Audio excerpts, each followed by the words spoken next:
we have done over the past few years. I don't know what made this happen. Maybe I guess the doctors or the marketing people, that we have something called breakfast, we have something called lunch, and we have something called dinner. And it said that these three are the very important meal. And they also said that eat like a king, for the dinner eat like a poor man. These things are only marketing gimmicks. Only marketing gimmicks. You know when to eat. The kids know when to eat. Don't force feed them because it's 1 o'clock. Don't force feed them it's because it's 7 o'clock in the evening. So just because it's time you're feeding it. No, that is wrong way to do things. The first thing what you need to do is whenever your kid is hungry, you feed that person. You feed the kid. That is the first step you need to do. And what you need to feed, there is a percentage of raw food. First start giving. Maybe if your kid is not consuming vegetables, you juice the vegetable. Okay, juice the vegetable, maybe 2 3 vegetables together. Find your own a recipe to make your juice more tastier by adding carrot or beetroot or tomatoes or whatever. You know your kids taste buds, so develop accordingly. Of course, you can add a little bit of honey to it or some lemon to it or salt to it depending on taste buds.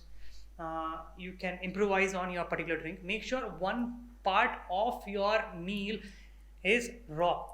First consume that raw part, then consume your cooked part.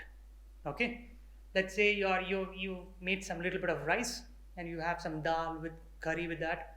Great, you have good amount of carbs also, because you have juiced all the vegetables, or if your kid is eating the vegetable, even better.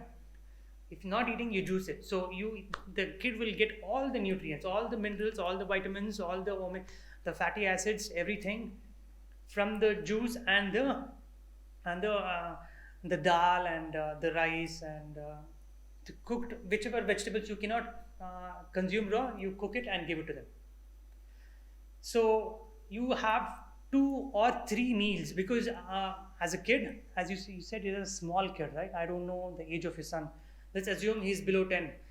If he's below 10, definitely his meal patterns will be at least 4 to 5 times in a day. If you're giving the right amount, not a huge amount, but the right amount, definitely the kid will ask for food 4 to 5 times minimum. So you will have to measure the quantity. Don't force feed. So 2 times maybe you can do this with vegetables and the cooked food. The other time, the third time, what you can do is you can give a big bowl of dry fruits. The fourth time, what you can do is you can give some fruits.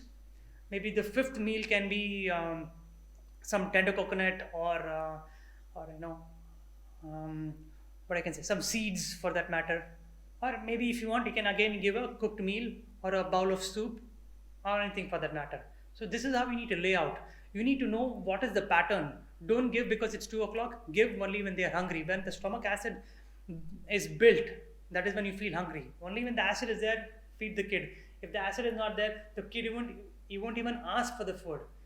If the kid can't talk, what would the kid do? It'll just turn its face. I don't want it. But what would you do? Oh, you've not eaten enough. Let me feed you more. You keep pushing and pushing and pushing and pushing. You don't even know what is happening inside. But what you think, oh, I know my kid is not even eaten, 50 grams of what I have to give.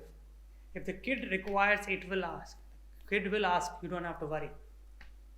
And this is the pattern of eating. Huh?